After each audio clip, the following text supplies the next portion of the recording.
AVM Saravanan அவர்கள் மறைந்திருக்கிறாரு வயது மூப்பு காரணமாக. தமிழ் சினிமாவே புரட்டி போட்ட ஜாம்பவான்கள் தயாரிப்பாளர்கள் அப்படின்னா அன்னைக்கு வந்து ஏவிஎம் மெய்யப்ப செட்டியார், ஒரு பக்கம் நாகிரெட்டி, ஒரு பக்கம் வாசன். இவங்க தான் வந்து பிரம்மாண்ட படங்கள் எடுத்துட்டு இருந்தாங்க. தமிழ் சினிமாவில் ஒரு பெரிய ஆளுமைகளா இருந்துட்டு இருந்தாங்க அந்த காலத்துல. ஸோ அந்த வரிசையில வந்து ஏவிஎம் அப்படின்னா அது மறக்கவே முடியாது. அந்த குளோப் மாதிரி சுத்துறதெல்லாம் பாத்தீங்கன்னா நான் கிட்டத்தட்ட எனக்கு தெரிஞ்சு ஒரு 77 78 இருந்தே பார்த்துட்டு இருக்கேன். அந்த பக்கம் கடந்து போற ஒரு நடந்து போற நாட்டும், சைக்கிள்ல போறனாட்டும், ரிக்ஷால போறனாட்டும், ஆட்டோ, கார் எதுல போனாலும் அந்த குளோபை வந்து பார்க்காம போகவே மாட்டாங்க.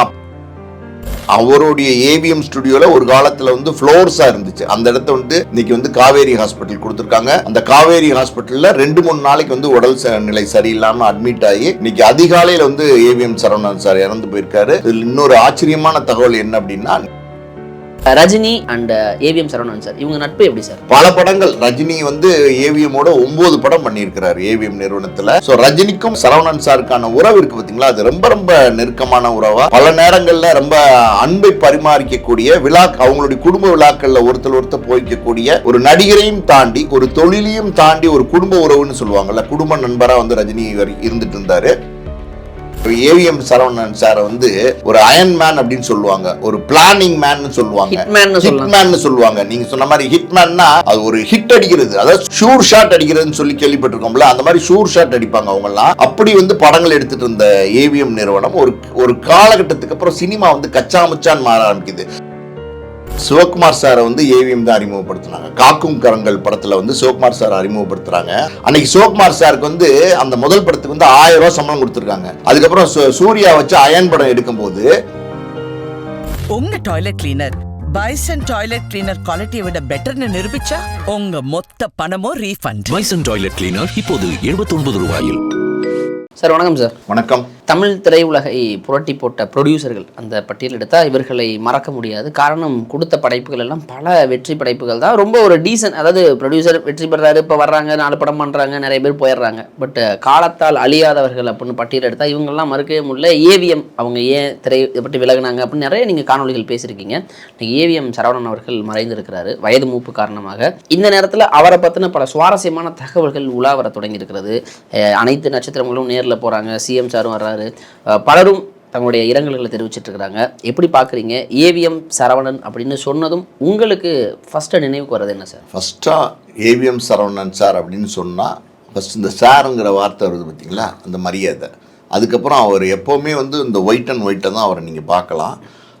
ஒரு காலகட்டத்தில் வந்து கலர் ட்ரெஸ் போட்டுருந்துருக்கிறாரு. அதுக்கப்புறம் வந்து டோட்டலாகவே ஒயிட் அண்ட் ஒயிட்டுக்கு மாறி அவரோட பிராண்டே ஒயிட் அண்ட் ஒயிட்டாக மாறிடுச்சு.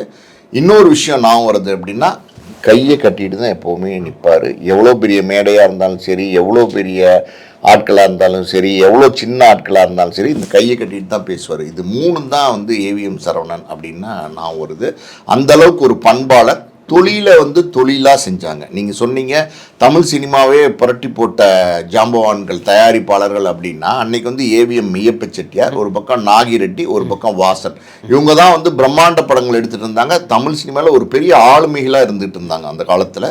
ஸோ அந்த வரிசையில் வந்து ஏவிஎம் அப்படின்னா அது மறக்கவே முடியாது. அந்த குளோப் மாதிரி சுற்றுறதெல்லாம் பார்த்தீங்கன்னா நான் கிட்டத்தட்ட எனக்கு தெரிஞ்சு ஒரு 77 78 இருந்தே பார்த்துட்டு இருக்கேன். அந்த பக்கம் கடந்து போகிற ஒரு நடந்து போகிறனாட்டும், சைக்கிளில் போகிறனாட்டும், ரிக்ஷாவில் போகிறனாட்டும், ஆட்டோ, கார் எதில் போனாலும் அந்த குளோபை வந்து பார்க்காம போகவே மாட்டாங்க. அப்படி ஒரு உருண்டை, உலக உருண்டை மாதிரி ஒரு உருண்டை ஏவிஎம்னு 2 பக்கம் இருக்கும், சுற்றிக்கிட்டே இருக்கும். இப்பயும் அதே மாதிரி தான் இயங்கிட்டு இருக்கு. ஆனால் அதனுடைய உயிர் மூச்சான சரவணன் சார் வந்து இன்னைக்கு வந்து எப்படி சொல்றது, மரணிச்சிட்டார். அவர் வந்து பக்கத்தில் அவருடைய ஏவிஎம் ஸ்டுடியோவில் ஒரு காலத்தில் வந்து ஃப்ளோர்ஸாக இருந்துச்சு. அந்த இடத்த வந்து இன்னைக்கு வந்து காவேரி ஹாஸ்பிட்டல் கொடுத்துருக்காங்க.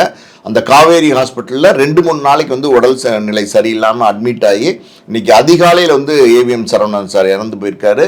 இதில் இன்னொரு ஆச்சரியமான தகவல் என்ன அப்படின்னா, நேத்திக்கு டிசம்பர் 3 தான் அவருடைய பிறந்த நாள். ஸோ 86 வயசு பூர்த்தி செஞ்சு எந்தவித தொந்தரவும் யாருக்கும் கொடுக்காம ஏவிஎம் சரவணன் சார் மறைஞ்சிட்டார். இன்றைக்கி இருக்கிற எல்லாருமே, இன்றைக்கி திரைப்பிரபலங்கள் எல்லாருமே, நம்மளுடைய தமிழ்நாடு முதலமைச்சர் வந்து பல பேர் வந்து ஏவிஎம் சரவணன் சாருக்கு வந்து அஞ்சலி செலுத்திட்டு இருக்காங்க. அவருடைய பாடியை ஏவிஎம்ல வச்சுருக்காங்க. ஏவிஎம் ஏவிஎம் ஏவிஎம் அந்த வார்த்தை இருக்குது பார்த்தீங்களா, அதை சுற்றி தான் அவர் வாழ்ந்துருக்கிறாரு. அவருடைய வாழ்க்கை ஆரம்பத்துலேருந்தே வந்து அங்கேருந்து இன்றைக்கி அங்கேயே தான் முடிஞ்சிருக்கு. அவர் இன்னைக்கு வந்து சாயந்தரமாக ஏவிஎம் ஈடுகாடு, அதுவும் ஏவிஎம் ஈடுகாடு தான், அவர் இந்த ஏவிஎம் ஸ்டுடியோ பின்னாடியே இருக்குது, அங்கே தான் அடக்கம் பண்ண போகிறாங்கன்னு நினைக்கிறேன். ஸோ ஒரு பெரிய சகாப்தம் முடிவுக்கு வந்துருச்சுன்னு சொல்ல முடியாது, என்றைக்குமே மறையாத சகாப்தம் சார். இப்போ ஒரு 10 வருடங்களுக்கு முன்பு, ஏன்னா இப்போ இந்த டெக்னாலஜி சோஷியல் மீடியா தவிர்க்கு முன்பு பலரும் நடிக்கணும் அப்படின்னு ஆசைப்படுறவங்க எல்லாமே ஓகே ஏவிஎம் வாசலில் அந்த உலக உருண்டை சுற்றுற இடத்துக்குள்ளே போயிட்டா நம்ம நடிகர் ஆயிடலாம் அப்படிங்கிறத தீர்மானித்து கொண்டே பலரும் ஏவிஎம் வாசலிலே கடந்த பல பேர் இங்கே வந்து பல காணொலிகளில் கதைகளாக பேசியிருக்கிறாங்க. ஸோ அப்படி இருக்கும்போது ஏவிஎம்மால் பலனடைந்த ஹீரோக்கள் ஏவிஎம் ஸ்டுடியோஸ் தான் இவர்களை உருவாக்குச்சு அப்படின்னா பட்டியல் நீண்டு கொண்டே போகுது. ஸோ அந்த வரிசையில் இன்னைக்கு உச்ச நட்சத்திரமாக இருக்கக்கூடிய ரஜினி சார் அவர்கள் வந்து மிகப்பெரிதளவில் அவங்க மேலே ரொம்ப மரியாதை வச்சிருக்கிறாங்க. அவங்களோட அந்த நட்பு இப்போ நான் ஒரு இரங்கல் வந்து தெரிவிக்கிறாரு, ரொம்ப ஜெயிலர் 2 படம் இப்போ விட்டுட்டு உடனடியாக வர்றாரு. ஸோ அந்த நட்பு எப்படி இருந்தது, அந்த அவங்க அப்பா காலத்தில் வந்து எப்படி சிவாஜி எம்ஜிஆர் அந்த ஒரு பேட்ச் இருந்தாங்களோ, இவர் ரஜினி கமல் இந்த பேட்ச்ல சூர்யா வரைக்கும் இருந்தாரு. இன்கேஸ் அயன் படம் பண்ணாங்கன்னு நினைக்கிறேன் சார், அந்த ஒரு பாண்ட் இருந்தது இல்லை சார்? ஓ அப்படிங்க. ஓகே, இப்போ Rajini and AVM Saravanan sir இவங்க நட்பு எப்படி சார்? ரஜினியை பொறுத்த வரைக்கும் எல்லாத்துட்டையுமே வந்து அன்பாக பழகக்கூடியவர், யார்கிட்டையுமே ஆட்டிடியூட் காட்ட மாட்டார். தயாரிப்பாளர்களுக்கு இன்னைக்கும் ஒரு உச்ச நட்சத்திரமாக இருந்து கூட மரியாதை கொடுக்கக்கூடிய, தயாரிப்பாளர்களை நமக்கு சம்பளம் கொடுக்குற முதலாளிகளாக நினைக்கக்கூடிய ஒரு கேரக்டர் தான் Rajini sir. So Rajini sir AVM இந்த காம்பவுண்ட் இது எப்படி ரஜினி சார் உள்ளே போனார் அப்படின்னா, ஆரம்பத்தில் ரஜினி சாருடைய படங்கள்லாம் பெருசாக பேசப்படுற காலகட்டத்தில் சரவணன் சார் வந்து அவருடைய உதவியாளரை ஒரு ஸ்கூட்டரில் அனுப்பிச்சு ரஜினி சார் வந்து ஏவிஎம் படம் பண்ணுறதுக்கு விருப்பமாக இருக்காரான்னு கேட்டு வாங்கன்னு அனுப்பிச்சிருக்காரு. ரஜினி சார் அந்த உதவியாளருடைய ஸ்கூட்டர்லேயே பின்னாடியே ஏறி உட்காந்து நேரே ஏவிஎம் காம்பவுண்ட் வந்து இறங்கியிருக்காரு. ஏவிஎம் சரவணன் சார் பார்த்துட்டு, என்ன சார் நீங்கள் சொல்லியிருந்தா நான் கார் அனுப்பிச்சிருப்பேனே அப்படின்னு சொல்லி சரவணன் சார் கேட்டுக்காரு. அப்போ ரஜினி சார் சொல்லியிருக்காரு, இந்த ஸ்கூட்டரில் போகிறது எனக்கு ஒன்றும் புதுசு இல்லை சார், உங்களை பார்க்குற வாய்ப்புங்கிறது கிடைச்சோன்னே பார்க்கணும் அப்படிங்கிறதுனால வந்தேன் அப்படின்னு சொல்லி அப்படி ஆரம்பித்தாங்க. அப்படி ஆரம்பித்து தான் முரட்டு காளி, போக்கிரி ராஜா, பல படங்கள் ரஜினி வந்து ஏவிஎம்மோட 9 படம் பண்ணியிருக்கிறார் ஏவிஎம் நிறுவனத்தில். ஸோ ரஜினிக்கும் சரவணன் சாருக்கான உறவு இருக்குது பார்த்தீங்களா, அது ரொம்ப ரொம்ப நெருக்கமான உறவாக பல நேரங்களில் ரொம்ப அன்பை பரிமாறிக்கக்கூடிய அவங்களுடைய குடும்ப விழாக்களில் ஒருத்தர் போய்க்கக்கூடிய ஒரு நடிகரையும் தாண்டி ஒரு தொழிலையும் தாண்டி ஒரு குடும்ப உறவுன்னு சொல்லுவாங்கள்ல, குடும்ப நண்பராக வந்து ரஜினி இருந்துட்டு இருந்தார்.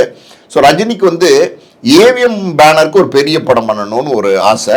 நேராக சரவணன் சார் போய் பார்க்குறாரு, சார் நான் ஒரு பெரிய படம் பண்ணலாமா அப்படின்னு கேட்கும்போது, பெரிய படம் அப்படின்னா அன்றைய காலகட்டங்களில் சங்கர் தான் டைரக்டராக இருக்கணும், சங்கரை போடலாமா அப்படின்னு கேட்கும்போது, சங்கருக்கும் எனக்கும் சின்ன சின்ன பிரச்சனைகள் மனஸ்தாபங்கள் இருக்குது, அநேகமாக சங்கர் என்னுடைய படத்தை பண்ண மாட்டார்னு நினைக்கிறேன் அப்படின்னு சொல்லும்போது, நீங்கள் கவலைப்படாதீங்க ரஜினி நான் பார்த்துக்கிறேன் அப்படின்னு சொல்லிட்டு Shankar, Rajini, AVM Saravanan sir, MS Guhan அவருடைய மகன் எல்லாருமே வந்து ராகவேந்திரா கல்யாண மண்டபத்தில் வந்து ஒன்றா மீட் பண்ணுற ஒரு மாலை நேரத்தில் வந்து ஒரு மீட்டிங் அரேஞ்ச் பண்ணுறாரு. அங்கே பேசுனதில் சங்கர் சார் அந்த படம் பண்ணுறேன்னு சொன்னார். இமீடியட்டாக ஓகே ஆனோன்னே நல்ல நேரமாக இருக்குது அப்படின்னு சொல்லிட்டு தன் பாக்கெட்லேருந்து 1001 ரூபா எடுத்து ரஜினிக்கு ஒரு அட்வான்ஸ் கொடுத்துருக்காரு.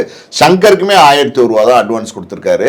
ரஜினிகிட்ட 1001 ரூபா கொடுத்ததுக்கப்புறம் இந்த ப்ராஜெக்ட்லாம் நெருக்கத்தில் ஃபோன் பண்ணி கேட்டுக்காரு, ரஜினி உங்களுக்கு என்ன சம்பளம் வேணும், எவ்வளோ அட்வான்ஸ் அனுப்பட்டோம் அப்படின் போது ரஜினி சொல்லியிருக்காரு, சார் இந்த 1001 ரூபா தான் இந்த படத்தை பொறுத்த வரைக்கும் அட்வான்ஸ், நான் உங்களை தேடி வந்து இந்த படம் பண்ணுன்னு சொன்னேன், ஒரு பிரம்மாண்ட படமாக நீங்கள் பண்ண போகிறீங்க, முதல்ல படத்தை நல்லா எடுப்போம், அப்புறம் அதில் வர லாபத்தில் நீங்கள் என்ன சம்பளம் கொடுக்குறீங்களோ அது கொடுங்க அப்படின்னு சொல்லி படம் வெற்றி அடைஞ்சதுக்கப்புறம் இந்த லாபம் கிடைச்சதுக்கப்புறம் தான் சம்பளமே ரஜினி வாங்கிட்டார். அந்த மாதிரி வந்து ஏவிஎம் சரவணன் சாரோட ரொம்ப நெருக்கமாகவும் இணக்கமாகவும் இருந்தார்.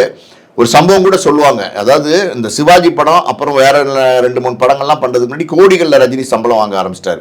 அந்த நேரத்தில் வந்து ஏவிஎம் சரவணன் சார் வந்து ரஜினிகிட்ட கேட்டுக்காரு, என்ன ரஜினி நீங்கள் வந்து இன்னைக்கு கிட்டத்தட்ட பார்த்தீங்கன்னா பல கோடி சம்பளம் வாங்குறீங்க, ரொம்ப சந்தோஷம், ஏன் இங்கே நம்ம ஏவிஎம் பேனருக்கு ஒரு படம் பண்ண மாட்டீங்களா, வெளியாளுங்களுக்கு தான் பண்ணுவீங்களா, எப்போ ஏவிஎம் படம் பண்ணுறீங்க அப்படின்னு கேட்டுக்காரு. அதை மனசில் வச்சு தான் சிவாஜி படத்துக்கு ஏவிஎம்ல பண்ணணும்னு ரஜினியை அங்கே போய் வந்து அந்த அவரே வில்லிங்காக கால் ஷீட்டை கொடுத்துருக்காரு. எப்படின்னா ரஜினியை அதட்டி கேட்டார்னு இல்லை, ரஜினியை அன்பா கேட்டார், ரஜினி உடனே அந்த தேதியும் கொடுத்தாரு. அந்த அளவு ஒரு நட்பு, அதாவது உரிமையா மிரட்டுற அளவிற்கான ஒரு உரிமை அவங்களுக்குள்ள இருந்துச்சு.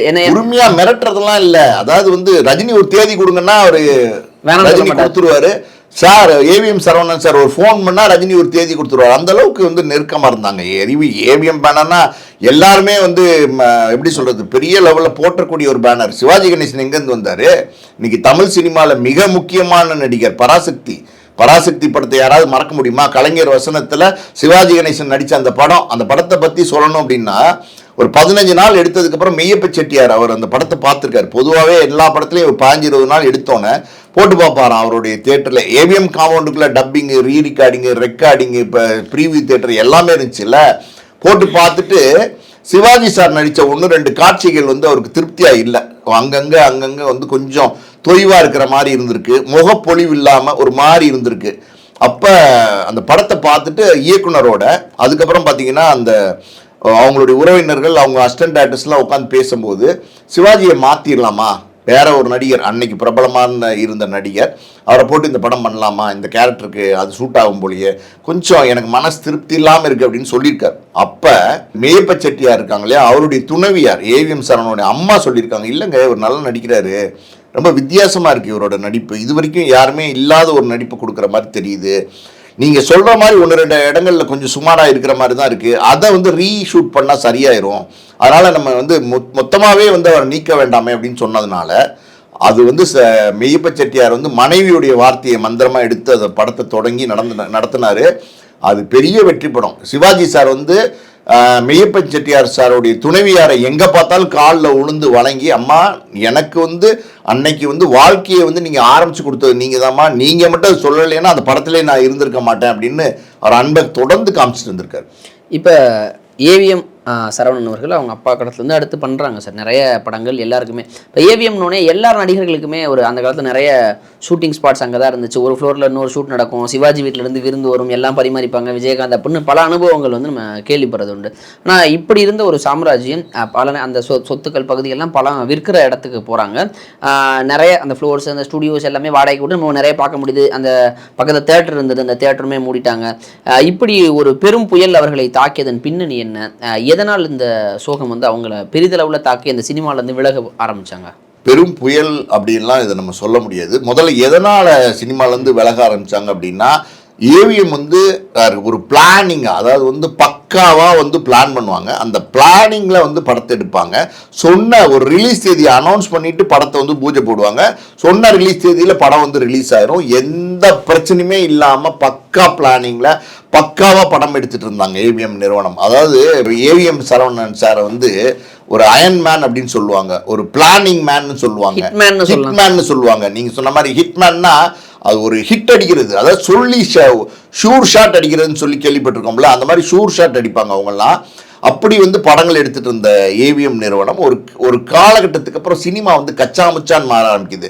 சினிமா நான் சொன்ன மாதிரி பார்த்தீங்கன்னா ஏவிஎம், வாசன், நாகிரெட்டியார், இப்படி ஜாம்பவான்கள் வந்து சினிமாவில் இருந்துட்டு இருந்த காலத்தில் அந்த பெரிய பெரிய இயக்குநர்கள் KS கோபாலகிருஷ்ணன் ஒரு பக்கம், P மாதவன் ஒரு பக்கம், ஸ்ரீதர் ஒரு பக்கம், திருலோகச்சந்தர் ஒரு பக்கம், இப்படி பீம்சிங் ஒரு பக்கம், இப்படியெல்லாம் இருந்த சினிமா அதுக்கப்புறம் வந்து பாலச்சந்தர் காலகட்டம், பாரதிராஜா காலகட்டம், அதையும் தாண்டி பார்த்தீங்கன்னா நம்ம லிங்குசாமி, மிஸ்கின் எல்லாம் கூட சொல்லலாம், அது வரைக்கும் நல்லா இருந்துச்சு. இப்போ ரொம்ப மோசமாயிருச்சு, கண்ணா புண்ணான்னு ஆயிடுச்சு. யார் படம் எடுக்க வராங்கன்னே தெரியல, யார் தயாரிப்பாளர்கள்னே தெரியல, யார் வேணாலும் காசு இருந்தால் படம் எடுக்க வரலான்னு நினைக்கிறாங்க. ஆனால் ஏவிஎம்லாம் எப்படின்னா படம் காசு இருந்தால் படம் எடுத்துட முடியாது, அந்த படத்தை வந்து என்னென்ன ஒரு படத்தில் வந்து முக்கியமாக கொடுக்கணும்னு அதாவது பிளான் பண்ணி பண்ணவங்க. நீங்கள் வந்து இந்த களத்தூர் கண்ணம்மான்னு ஒரு படம், அந்த படம் வந்து உங்களுக்கு தெரியும், அந்த படத்தில் தான் கமலஹாசன் வந்து அறிமுகப்படுத்துகிறாங்க சைல்டு ஆர்டிஸ்டாக. அந்த படம் எடுக்கும்போது ஏவிஎம் சரவணன் சாரே ஒரு விஷயம் சொன்னார் பேட்டியில், அது என்ன அப்படின்னா, களத்தூர் கண்ணம்மா வந்து 85% எடுத்து முடிச்சிட்டாங்க. அன்னைக்கு கடவுளின் குழந்தைகள் அப்படின்னு ஒரு படம், களத்தூர் கண்ணம்மாவோட அதே கதை, அவங்க 90% படப்பிடிப்பை முடிச்சிட்டாங்க.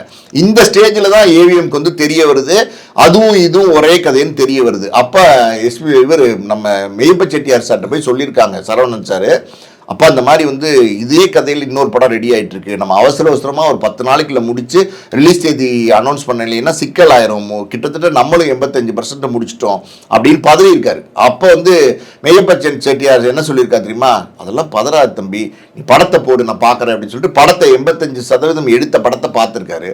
நோட்ஸ், எப்போவுமே நோட்ஸ் எடுப்பார், நோட்ஸ் எடுத்துட்டு வந்து இதெல்லாம் வந்து நீங்கள் வந்து இது பண்ணுங்க, இன்ட்ரெஸ்ட் பண்ணுங்க அப்படின்னு சொல்லி எக்ஸ்ட்ராவாக பாயிண்ட்ஸ் எல்லாம் கொடுத்துருக்காரு படத்தில். இப்போ சரவணன் சார் சொல்லியிருக்காரு, அப்பா அதே கதை 90% முடிச்சிட்டாங்க, அடுத்த மாதம் அவங்களும் ரிலீஸ் பண்ண போகிறாங்க, அவங்களுக்கு ஒரு 10 நாளைக்கு முன்னாடியே வந்தால் தான் நம்ம தப்பிக்க முடியும், இல்லைன்னா பொருளாதாரத்தில் பெரிய நஷ்டம் வந்துருப்பா அப்படின்னு பதறியிருக்காரு. அப்போ வந்து மெய்யப்பன் செட்டியார் சார் வந்து இப்போ சரவணனை பார்த்து கேட்டுக்காரு, உனக்கு ராமாயணம் மகாபாரதம்லாம் கதை தெரியுமா, படிச்சிருக்கியான்னு கேட்டுக்காரு.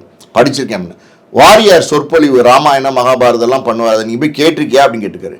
கேட்டிருக்கேன். ஏன் வந்து உனக்கு தெரிஞ்ச கதையே ஏன் வந்து வாரியார் சொற்பொழிவில் போய் நீ பார்க்குற அப்படின்னு கேட்டிருக்காரு. இல்லை, அவர் கொஞ்சம் இன்ட்ரெஸ்டிங்காக அவருடைய பாணியில் ஒரு கலகலன்னு சொல்லுவார். அதுதான் நம்ம கதையும் அந்த கதையும் ஒன்றா இருந்தால் இருந்துட்டு போகுது. நம்மளுடைய படம் நம்ம எப்படி கொடுக்க போகிறோம், நம்மளோட படம் ஆடியன்ஸ் எப்படி போய் சேர போகுதுங்கிறது மட்டும் பாருங்கள். அதை பற்றி நீங்கள் கவலைப்படாதீங்க. இதை நான் சொன்னதை வந்து ஷூட் பண்ணுங்கன்னு சொல்லி ஷூட் பண்ணி ரெடி பண்ணுறதுக்குள்ளே நான் சொன்ன மாதிரி கடவுளின் குழந்தைகள் வந்து ஆல்ரெடி வந்துருச்சு. அந்த படம் ஒரு வெற்றி படம் தான். அதுக்கப்புறம் வந்த இந்த படம் இருக்குது பார்த்தீங்களா, களத்தூர் கண்ணம்மா, அது மிகப்பெரிய வெற்றி படமாக மாறி இருக்கு. அன்னைக்கு ஒரு பெரிய வார பத்திரிகையில் வந்து ஒரு விமர்சனம் வரும்போது அவங்க ஒரு கடைசியாக ஒரு எழுதியிருக்காங்க களத்தூர் கண்ணம்மா விமர்சனத்தில், கடவுளின் குழந்தைகளில் இருந்த ஒரு சுவாரஸ்யம் களத்தூர் கண்ணம்மாவில் இல்லை அப்படின்னு சொல்லி முற்றுப்புள்ளி வச்சுருக்காங்க. இதை எடுத்துகிட்டு போய் காமிச்சிருக்காரு சரவணன் சார். நான் சொன்னேன்ல பாருங்கள், நம்ம முன்னாடி வந்திருந்தா நம்ம அந்த பேரை தட்டிட்டு போயிருக்கலாம் அப்படின்ட்டு இருக்காரு. அப்போ மெய்யப்ப செட்டியார் சார் சொல்லியிருக்காரு, தம்பி இந்த படம் எப்படி ஓடுது அப்படின்னு கேட்டுருக்காரு. எல்லா சென்டர்லேயும் சூப்பராக இருக்குது, A centre, B centre, C centre எல்லாத்துலேயுமே சூப்பராக வருது. கலெக்ஷன் எப்படி இருக்குது, கலெக்ஷன் அள்ளி குமிக்குது. அப்புறம் என்ன தம்பி விடு தம்பி, படம் நல்லா இல்லைன்னா இத்தனை பேர் வந்து பார்ப்பாங்களா, இவ்வளோ கூட்டம் வருமா, இவ்வளோ கலெக்ஷன் ஆகுமா, நம்ம நல்ல படம் கொடுத்துருக்கோம். அந்த படத்து ஒரு சில விமர்சனங்களை எல்லாம் நீங்கள் கண்டுக்கூடாது. இது எதுக்கு சொல்கிறேன்னா, இந்த மாதிரி ஒரு பிளானிங்கில் வந்து படங்கள் எடுத்தவங்க, ஒரு திட்டமிடுதல் இருந்துச்சு. படம்னா என்ன அப்படிங்கிறத தெரிஞ்சுக்கிட்டு எடுத்தாங்க. முதல் படம் ஒன்று எடுத்தாங்க, அதாவது வந்து சரஸ்வதி ஸ்டோர்ஸ்னு இந்த ரெக்கார்ட்ஸ் போடுவாங்க. அந்த காலத்தில் இந்த பாடல் ரெக்கார்ட்ஸ் போடுவாங்க. அந்த மாதிரி ஒரு நிறுவனம் தான் வந்து ஆரம்பித்தார் முதல்ல. நான் எனக்கு தெரிஞ்ச 30களில். அப்புறம் பார்த்தீங்கன்னா 1-2 வருடங்கள்லேயே ஒரு படம் எடுக்கலாம், அப்போ தான் வந்து பேசும் படம் வருது, படம் எடுக்கலான்னு சொல்லிட்டு கல்கட்டாவில் போய் ஒரு படம் எடுக்கிறார். அல்லி அர்ஜுனா அப்படின்னு ஒரு படம் எடுக்கிறாரு. அது எப்படின்னா கொஞ்சம் டெக்னிக்கல் ஃபால்ட் ஆயிடுது, அந்த பிக்சரைசேஷனில் டெக்னிக்கல் ஃபால்ட் ஆயிடுது. அந்த படமே நல்லா வரல, டோட்டல் ஃப்ளாப்பு, போட்ட காசு ஒன்றுமே இல்லாமல் போயிடுது. ஆனாலும் அது அனுபவமாக கற்றுக்கிட்டு அடுத்தடுத்து வந்து அதை சரி பண்ணி ஒவ்வொரு காலகட்டத்திலையும் வந்து சினிமா வந்து வேற வேற வடிவத்துக்கு வரும்போது மாறி மாறி மாறி மாறி சினிமாவோட டிராவல் பண்ணி படம் எடுத்து வெற்றி கண்டவங்க. ஒரு ஸ்டேஜுக்கு மேலே நான் சொன்ன மாதிரி கண்ட கழுசரிகள்லாம் உள்ள வந்து படம் எடுக்க வந்ததுக்கு அப்புறம் பல விதமான அசிங்கமான நோக்கங்களோட, அதை நம்ம இங்கே ரொம்ப முக்கியமாக சொல்லணும், அந்த மாதிரி ஒரு சினிமாவை இனிமேல் பண்ண முடியாது அப்படிங்கிற ஒரு சூழ்நிலைக்கு அவங்க வர்றாங்க. அதே நேரத்தில் நடிகர்களுடைய எப்படி சொல்றது, அவங்களுடைய கை ஓங்க ஆரம்பிக்குது. தயாரிப்பாளர்களை வந்து எம்ஜிஆர் முதலாளியாக கூப்பிட்ட காலம், அதே மாதிரி சிவாஜி முதலாளியாக கூப்பிட்ட காலம், இப்படிலாம் இருந்த காலமெல்லாம் மாறி சிவகுமார், முத்துராமன், ஜெமினி கணேசன், ஜெய்சங்கர் இவங்க எல்லாருமே தயாரிப்பாளரை மதிச்சாங்க. ரஜினி, கமல் எல்லாருமே. ஆனால் அந்த கார்த்திக், பிரபு எல்லாமே அப்படிதான் இருந்தாங்க. அதுக்கப்புறம் ஒரு ஜென்ரேஷன் வந்தபோது தயாரிப்பாளர்களை வந்து மதிக்காமல் நடிகர்கள் ஆக ஆரம்பிச்சிட்டாங்க. நடிகர்கள் வந்து முதலாளின்னு நினைக்க ஆரம்பிச்சிட்டாங்க. தயாரிப்பாளர் வந்து நடிகர்கள்ட்ட கை கட்ட ஆரம்பிச்சிட்டாங்க. அப்படி ஒரு நேரத்தில் நம்ம படம் பண்ண வேண்டாம், மரியாதை இல்லாத தொழிலை நம்ம செய்யக்கூடாது, நேர்மையா நாணயமா தொழிலை தொழிலா செஞ்சிட்டு இருந்தோம். இன்னைக்கு அந்த உரிய மரியாதை ஒரு முதலாளிக்கு கிடைக்கலன்னும் போது எதுக்கு அந்த தொழில், அது கோடிகளில் கொட்டட்டுமே, வேண்டாம் அப்படின்னு சொல்லி ஒதுக்கிட்டாங்க. அவ்வளவுதான், இதுதான் நடந்தது. அதனால பூகம்பம் வந்துச்சு அப்படின்லாம் கிடையாது. நீங்க சொன்ன மாதிரி இந்த சொத்து பிரிவினைன்னு ஒன்று வரும்ல, இப்போ அவருக்கு 3 வாரிசுகள், அந்த 3 வாரிசுகளுக்கு சொத்தை பிரித்து கொடுக்க வேண்டிய ஒரு காலகட்டம் அது எல்லா குடும்பத்திலையும் வரும். அந்த மாதிரி வந்து சரவணன் சாருக்கு ஒரு நடுப்பகுதி கொடுத்தாங்க, இன்னொருத்தருக்கு முன்பகுதி, இன்னொருத்தருக்கு பின்பகுதினும் போது அவங்க இஷ்டத்துக்கு அதை வந்து பயன்படுத்திக்கிட்டாங்க. ஆனால் சரவணன் சார் அவருடைய கொடுக்கப்பட்ட இடத்துல வந்து பார்த்தீங்கன்னா இன்னைக்கு கார் மியூசியம் அது இதுன்னு வந்து அவர் இன்னமும் ஸ்டுடியோ நடத்திட்டு தான் இருக்காரு. ஆமாம், இப்போ ஏவிஎம் மியூசியம் அது இருந்தது, ரஜினி சார் எல்லாமே போயிருந்தாங்க, நம்ம அந்த புகைப்படங்கள்லாம் கூட பார்த்தோம் சார். இப்போ இந்த இடத்துல சொல்லும்போது அவருடைய அப்பா எப்படி இருந்தாரோ ஒரு திரைப்படத்தை கணிக்கக்கூடிய, அதே மாதிரி இவரும் அந்த கதை இலாக்காலெல்லாம் பணியாற்றி அதுக்கப்புறம் தான் முழுசாக கம்ப்ளீட்டாக வராரு. வரும்பொழுது ரஜினி சாருடைய ஒரு படத்தில் கூட அது மாதிரி ஏதோ ஒரு மேஜிக் ஒன்று பண்ணார், ரஜினி அதை கூப்பிட்டு வியந்து பாராட்டினார்னு ஒரு தகவல் வருதே சார். ஒரு படம், அது எந்த பேர்னு எனக்கு சரியா தெரில, ஒரு தகவல் ஒன்று இருக்குது. அது என்ன அப்படின்னா, ரஜினி சாரோடைய ஒரு படம் வந்து ஏவிஎம் தயாரிக்கிறாங்க, 9 படத்தில் ஏதோ ஒரு படம் தான் அது. அந்த படத்தில் வந்து ரஜினியுடைய கிளைமேக்ஸில் வந்து சாகிற மாதிரி காமிச்சிருந்துருக்காங்க அந்த படத்தை. சரவணன் சார் முழுசாக படத்தை பார்த்ததுக்கப்புறம் அவர் வந்து கூப்பிட்டு சொல்லியிருக்காரு அந்த இயக்குநர்கிட்ட, இந்த கடைசி கிளைமேக்ஸை மாற்றுங்க, அதாவது ரஜினி சாகிற மாதிரி இருந்தால் நல்லா இருக்காது, அது வேண்டாம், நம்ம காம்பவுண்டில் ரஜினி எடுக்கிற படத்தில் சாகிற மாதிரி முதல்ல வேண்டாம். ரெண்டாவது பார்த்தீங்கன்னா ரஜினி ரசிகர்கள் வந்து ரொம்ப வெறித்தனமான ரசிகர்கள், அது ஒருவேளை ஓடாம போகலாம், பெரிய தோல்வி படமா மாறலாம், படம் நல்லா இருக்கு ஆனா ஓடாம போகலாம், அதனால இந்த கிளைமேக்ஸ் காட்சியை மாத்துங்க அப்படின்னு சொல்லி அவர் மாத்த சொல்லி மறுபடியும் ரீஷூட் பண்ணி அதை பாசிட்டிவா ரஜினி வந்து இப்போ நல்லா இருக்கிற மாதிரி அந்த படத்தை முடிச்சாங்க. அது மிகப்பெரிய வெற்றி படமா இருந்துச்சு. இந்த மாதிரி சஜஷன்ஸ் சொல்றாங்கல்ல, இந்த இடத்துல பாத்தீங்கன்னா நம்ம சம்சாரம் அது மின்சாரம் ஏவிஎம்மோட மிகப்பெரிய ஒரு வெற்றி படம், ஒரு குறுகிய கால தயாரிப்புல ஒரு குறைஞ்ச பட்ஜெட்ல பண்ண படம். கதை போய் விசு சொன்னப்ப சரவணன் சார் தான் டிசைடிங் அத்தாரிட்டி, நல்லா இருக்கு விசு பண்ணுங்க அப்படின்னு சொன்னோன்னா அங்கே ஏவிஎம்ல ஒரு செட்டு போட்டு கொடுத்தாங்க. அது வீடு சம்சாரம் அது மின்சாரம் செட்டுன்னு ரொம்ப நாளாக அது இருந்துட்டு இருந்துச்சு. சீரியல்லாம் எடுக்கிற காலத்தில் கூட பார்த்தீங்கன்னா ஏவிஎம்குள்ளே போனீங்கன்னா இது சம்சாரம் அது மின்சாரம் எடுத்த செட்டு அப்படின்னு சொல்லுவாங்க. அதை பயன்படுத்திட்டு இருந்தாங்க. அந்த படம் பெரிய வெற்றி படம். அந்த படத்தை முழுசாக எடுத்து விசு போட்டு காமிச்சிருக்காரு. யார்? சரவணன் சாருக்கு அப்பா மாதிரியே போய் படத்தை பார்த்துட்டு விசு அடுத்த நாள் வர சொல்லி, விசு கதை ரொம்ப நீங்கள் சொன்ன மாதிரியே பிரமாதமாக எடுத்திருக்கீங்க, ஆனால் கொஞ்சம் நாடகம் மாதிரி இருக்குது, இதில் கொஞ்சம் சினிமா கலக்கணும், நீங்கள் வந்து இந்த மனோரமா வேலைக்காட்டு ஒன்று வச்சுருக்கீங்க, அந்த கேரக்டரை கொஞ்சம் டெவலப் பண்ணி ஒரு 2 நாள் மட்டும் ஷூட் பண்ணுங்க அப்படின்னு சொல்லியிருக்காரு. அப்போ விசு என்ன சொல்லியிருக்காரு? இல்லை சார் கதையை கெடுத்துருன்னு நினைக்கிறேன். இல்லை நீங்கள் இது பண்ணுங்க, நாடகங்கிறது வந்து A கிளாஸ் ஆடியன்ஸ் பார்க்கறது, ஒரு நாரத கணசபா ஒரு மியூசிக் அகாடமியில் நடக்கிற நாடகம் ஒரு A கிளாஸ் ஆடியன்ஸ் பார்க்கறது, ஆனால் சினிமாங்கிறது AC BC எல்லா சென்டருக்கும் போகணும், இது செய்யுங்க அப்படின்னு சொன்னோன்னே விசு வந்து அந்த ஆலோசனையின் பேரில் தான் அந்த மனோரமா கேரக்டர் டெவலப் பண்ணிடுறாரு. கண்ணம்மா அப்படின்னு கவனி கடை அந்த மேட்டருக்கு பார்த்தீங்கன்னா அதை வந்து டெவலப் பண்ணி அந்த படத்துக்கு அது ஒரு பெரிய மைலேஜாக இருந்துச்சு. அந்த மாதிரி வந்து ஒரு படத்துக்கு ஒவ்வொரு படத்துக்கும் என்ன தேவையோ அதை வந்து சொல்லி அதை யோசனை பண்ணி பண்ணக்கூடிய ஒரு டேலண்ட் இருந்துச்சு அவருக்கு. இப்போ நிச்சயமாக சார், மிஸ்டர் ஒயிட் அப்படிங்கிற மாதிரி ஒயிட் அண்ட் ஒயிட்டில் எப்பவுமே பார்க்கும்பொழுது அந்த வெள்ளை உடையோடு இருந்தவர். இன்னைய தலைமுறை வரைக்கும் நடிகர்கள் வந்து பலரும் மதிப்பு வச்சிருக்காங்க. இப்போ சூர்யாலாம் வந்து ரொம்பவே கண்ணு சிந்தி தன்னுடைய வருத்தத்தை தெரிவிச்சிருக்கிறாரு, இரங்கலை தெரிவிச்சிருக்கிறாரு. சூர்யா அப்படின்னோன்னா ஒரு விஷயம் ஞாபகம் வருது. எப்படின்னா சிவகுமார் சாரை வந்து ஏவிஎம் தான் அறிமுகப்படுத்தினாங்க. காக்கும் கரங்கள் படத்தில் வந்து சிவகுமார் சார் அறிமுகப்படுத்துகிறாங்க. அந்த படத்தில் அறிமுகப்படுத்தினப்ப சிவகுமார் சாரோட பேர் வந்து பழனிசாமி, அவரோட உண்மையான பேர் வந்து பழனிசாமி. அப்புறம் மெய்யப்ப செட்டியார் அவர்கள் வந்து சிவகுமார் சாரை கூப்பிட்டு உன்னோட பேரை கொஞ்சம் மாற்றலாமா, கொஞ்சம் மாடர்னாக வைக்கலாமா அப்படின்னு சொல்லி அவர் தான் வந்து சிவகுமார்ங்கிற பேரை மாற்றிருக்காரு. அதுக்கப்புறம் சிவகுமார் சார் இன்னைக்கு எவ்வளோ புகழ்பெற்ற நடிகர்னு எல்லாருக்கும் தெரியும். அவருடைய வாரிசு சூர்யா இன்னைக்கு எல்லாராலையும் ரசிக்கப்படுற ஒரு நடிகராக இருக்காரு. அவரோட உண்மையான பேர் என்ன தெரியுமா? சரவணன். இது நிறைய பேருக்கு தெரிஞ்சிருக்கும், நிறைய பேருக்கு தெரியாமல் கூட இருக்கும்.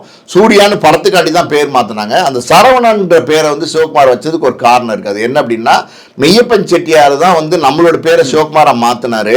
அவரோட பையன் பேர் சரவணன், அவர் மேலே அவரை மரியாதை வச்சிருந்தார் சிவகுமார் சார். அதுக்கு ஒரு விஷயம் இருக்குது. அப்போ அதையும் சொல்கிறேன். அதை வந்து எப்படின்னா அந்த மரியாதையின் காரணமாக சரவணன் சார் பேர் வந்து சூர்யாவுக்கு வச்சார். அவர் சூர்யாவோட உண்மையான பேர் சரவணன். நான் வந்து மெய்யப்பன் செட்டியார் சார் மேலே மரியாதைக்குன்னு சொன்னேன்ல, அந்த முதல் படம் நான் சொன்னேன்ல, இந்த காக்கும் கரங்களில் சிவகுமார் சாருக்கு ஒரு லவ் எபிசோடு இருந்துச்சு. முதல்ல ஒரு 1/2 மணி நேரம். அந்த 1/2 மணி நேரம் வந்து படம் பார்க்கும்போது இல்லை போல. அப்போ வந்து சிவகுமார் சார் அந்த கார்டனில் நின்று அழுதுட்டு இருந்திருக்காரு. நம்ம அப்போ முதல் படம் அக்கடா துக்கடா நடிகை மாதிரி வந்து எல்லாத்தையும் கட் பண்ணிட்டாங்க போல. அப்போ சரவணன் சார் வந்து காரில் வந்திருக்காரு. பார்த்துட்டு என்ன சிவகுமார் ஏன் ஒரு மாதிரி அழுதுட்டு இருக்கீங்க அப்படின்னு கேட்டு, இல்லை சார் எல்லாத்தையுமே தூக்கிட்டாங்களே அப்படின்னு சொன்னோன்னே அவர் சொல்லியிருக்காரு, இல்லை அப்புச்சி வந்து தூக்க சொல்லிட்டாரு, அந்த உங்களோட நடித்த ஹீரோயின் வந்து உங்களோட கொஞ்சம் வயசில் ஜாஸ்தி உள்ள பொண்ணு மாதிரி இருக்காங்க, அது கொஞ்சம் ரிமூவ் பண்ணுப்பா, மேட்ச் ஆகலை அப்படின்னு சொல்லிட்டாரு, அதனால தான் எடுத்துட்டோம், நீங்கள் கவலைப்படாதீங்க, நாங்கள் வந்து அடுத்து உங்களுக்கு ஒரு வாய்ப்பு தரோம் அப்படின்னு சொல்லி அடுத்தடுத்து தொடர்ந்து வந்து சிவகுமார் சாருக்கு வாய்ப்பு கொடுத்துருக்காங்க. அந்த முதல் படத்தில் நான் நினச்ச காட்சிகள் வரலேன்னு ஒரு அழுதார் இல்லையா, அந்த நேரத்தில் வந்து எப்படி சொல்கிறது, அவரை தட்டி கொடுத்து ஆறுதல் கொடுத்துருக்கிறார் சரவணன் சார். சொன்னபடி வந்து அவருக்கு அடுத்தடுத்த வாய்ப்புகள் கொடுத்துருக்காரு. அன்னைக்கு சிவகுமார் சாருக்கு வந்து அந்த முதல் படத்துக்கு வந்து 1000 ரூபா சம்பளம் கொடுத்துருக்காங்க. அதுக்கப்புறம் சூர்யா வச்சு அயன் படம் எடுக்கும்போது கூப்பிட்டு விட்டு சரவணன் சார், தம்பி நீ என்ன சம்பளம் வாங்குறியோ நாங்கள் தரோம், 1 ரூபா ஜாஸ்தி வச்சு தரோம், நீ வாங்கிக்கோ அப்படின்னு சொல்லி கேட்ட சம்பளத்தை கொடுத்து படம் எடுத்தாங்க. அந்த கண்ணியம் இருந்துச்சு அவங்ககிட்ட. நிச்சயமா சார், படமும் பெரிதளவிலான ஹிட் சார், அதை மறக்க முடியாது. அயன் படம் எவ்வளோ பெரிய ஹிட்டு, சூர்யாவோட லைஃப் கேரியர்லேயே பெரிய ஹிட்டு. அதான் சினிமாவுடைய முதுகெலும்பாக இருந்தவர்கள் அப்படின்னு தான் சொல்லணும் ஏவிஎம் போன்றவர்களை. ஸோ அதிலிருந்து ஒரு முறிவு, அவருடைய மறைவு அப்படிங்கிறது. ஆனால் காலத்தால் அழியாத பல படங்களை கொடுத்துருக்குறாங்க, நடிகர்களை உருவாக்கியிருக்கிறாங்க. ஸோ என்றும் அவருடைய புகழ் நிச்சயமாக திரையுலகம் அப்படின்னு ஒன்று இருக்கிற வரைக்கும் தமிழ் சினிமாவில் அவங்களுக்குன்னு ஒரு நடையான ஒரு இடம் இருக்கும் சார். அதை சார்ந்து நிறைய விஷயங்கள் பகிர்ந்துக்கிட்டீங்க. நேரம் கொடுத்ததுக்கு நன்றி சார். நன்றி.